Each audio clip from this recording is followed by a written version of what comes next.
Garcia with El Paisano News Media, and here today I am in the multipurpose room with one of the candidates to be representative of District 2 in Whittier. Yeah. Vincent McLeod. Hi, how are you? I'm doing all right. How are you? Outstanding, wonderful. It's a beautiful day. Now, just explain to those watching, maybe talk a bit about your background. Like, what have you accomplished? Ooh, what have I accomplished? Okay, so I've got my bachelor's from Whittier College in political science. Then I went over to England. I got my master's in intelligence, international security, because at the time I was working in counterterrorism intelligence, so it made sense.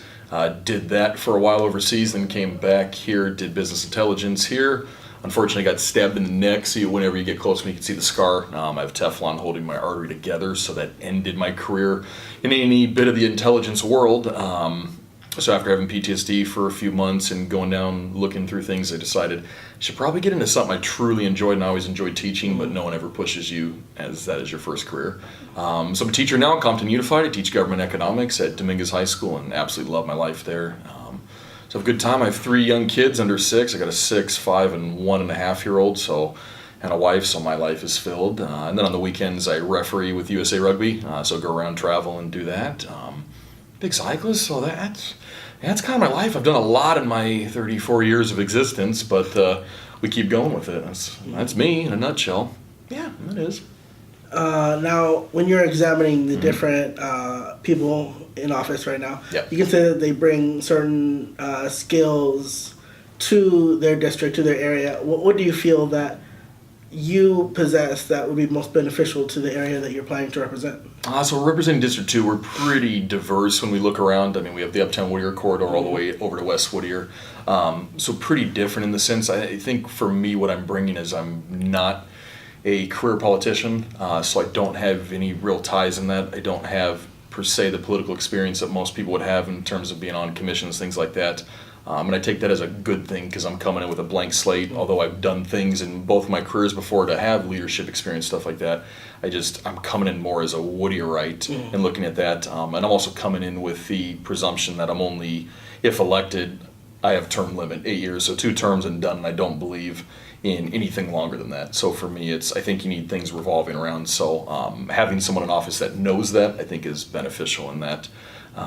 I've been a Whittierite all my life, so born and raised, except going to London. So I've seen Whittier change, transition, and people always want to say bad changes, but we've changed for the good. So it's nice to see those changes and then looking into the future. So just having someone who has that common interest in seeing the city develop, and obviously I've chosen to live here with my family. So I want to see it get better, right? And we're a good city. I just want to see it get to a great city, right? The whole new level in that one. So passion.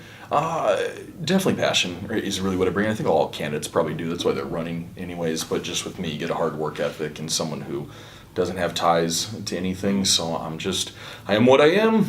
You see me and you get me for who I am, and we can have a good dialogue back and forth. Right? That's what I bring. Just generally from what feedback I've heard, just about this entire election of April. There's been 2 major schools of thought. One where people are just blaming, we need to get new people in because we no longer trust the members of the city council. Okay. And the other school of thought is that not that the members that are already there are necessarily bad, just that Whittier a lot of people feel that Whittier needs to head in a certain direction, that they aren't the best shepherds for that. Okay. Now, would you say it's one or the other, or would you say it's a mix of both? Or?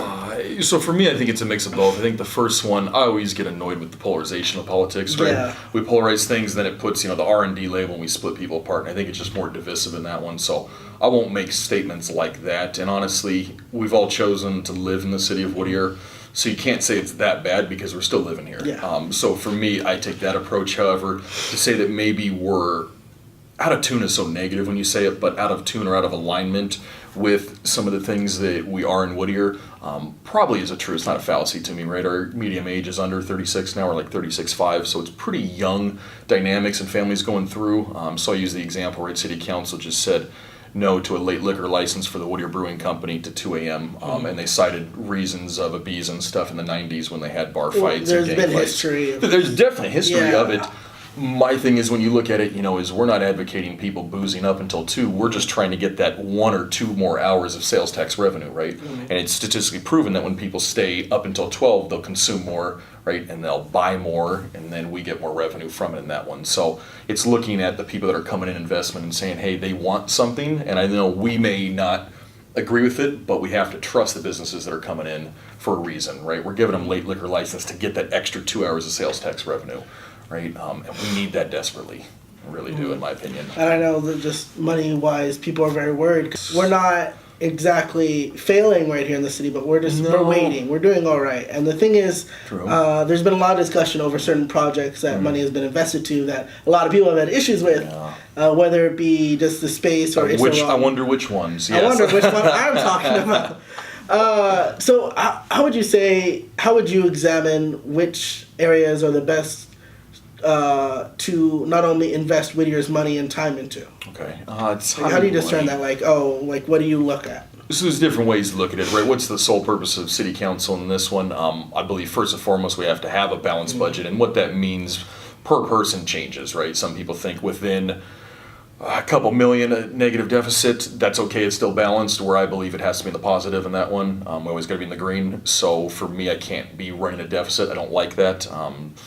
So it concerns me when we look at projects, what we're getting into right now. I know high-density housing and project developments are a big thing. And if you look at the numbers, right, property tax revenue forecasted off that is very lucrative and sizable. And you'd have to be lurid to not see the benefits to that. However, my argument is that I think we're pushing a little high in terms of overpopulation. We're hitting that 90,000 mark, and I don't think Whittier can sustain that in terms of, usually when you're building up, it means you're overcrowded, right? It's just, if you look at cities around the world, that's what happens in that one. So I'm a bit concerned that we're focusing so much on the property tax revenue with high density developments that it makes me a bit concerned that we're not looking at the other areas of revenue that we can bring in.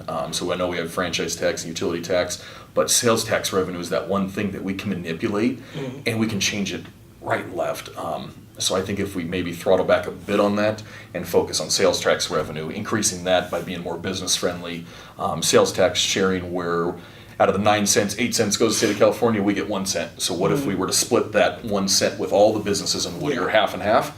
We'll get them to invest their money back in Whittier, so funding stays in Whittier, right, in that one. It's a harder thing to do because property tax is easier to get. But if you look at the long run, right, we go through cycles. You don't even have to be an economics teacher to understand that. It's cyclical, so housing prices are going to go up and down. It's going to go up, and it's constantly in flux. So it scares me in that one that we're banking so much of our future ambitions and revenue on one source, a bit more weighted. It's scary. It really is. But then you have to look at, why are we building those? Are we just building them for revenue, or is it because we just don't have places for people to go? And if we're saying we need smaller places for people to buy into, then when you start looking at things, rent control, rent stabilization, because people are saying rent is too high, well, then we got to fix it. We got to step in and do something about it, because we can't keep letting, although I believe the market should dictate itself, we got to be careful in that, because people are just outpricing themselves. And that scares me, because then you'll be renting your whole life, and I don't think that's the American dream, the way people want to go.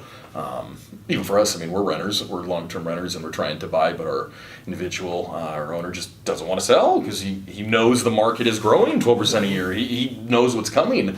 My argument is that, whoa, that's interesting. At some point, we have to put a cap on it, right? Yeah. So, it's a good question, because high-density housing, I know we broke ground on Nellis today. So yes, we did. Yeah, so whether you like it or not, the ground is it's happening. So, but it's looking at the past and how we can shape the future then. So maybe what mistakes did we make with Nellis people felt negatively? How do we learn our lesson from that moving forward, right, with transparency, things like that? That's been a topic of discussion for maybe... we're going to 15 years, right? And the problem is right now it just feels like it's new because everyone's catching on in the last 3 years. But 15 years plus, this has been going on with the state. So this is not something new. It's just we finally are starting to care about it more. And media like this is getting more popular, so people are seeing it, right? We're talking about this, where instead of just reading in the newspaper like we used to. We gotta think of something, because I don't think we should run the risk of overpopulating ourselves, because then even though we get property tax revenue from it, we're jamming traffic up, so then quality of life index goes down, so then I think you'll have people move out eventually because they're just unhappy with their lives, right? I would. I don't want to sit in traffic all day. You could say that's just one of the major... It is, right? So there's so many facets involved in it that you really have to look at it holistically and not just polarizing when you're looking at it. Yeah, good question. I don't know. You have the answer, don't you? So. Well, thank you so much for being here. Oh, absolutely. Anytime. If you want to check out more for what he stands for, there will be his website in the links below. And just referring back what you earlier said, 90,000 people. According to a Whittier Daily News article, only 20% of eligible voters were participating in the last local election. So please vote. Yes. No matter who you stand for, change begins at the local level. Amen for that. Thank you so much. I'm Noah Garcia with El Paisano News Media.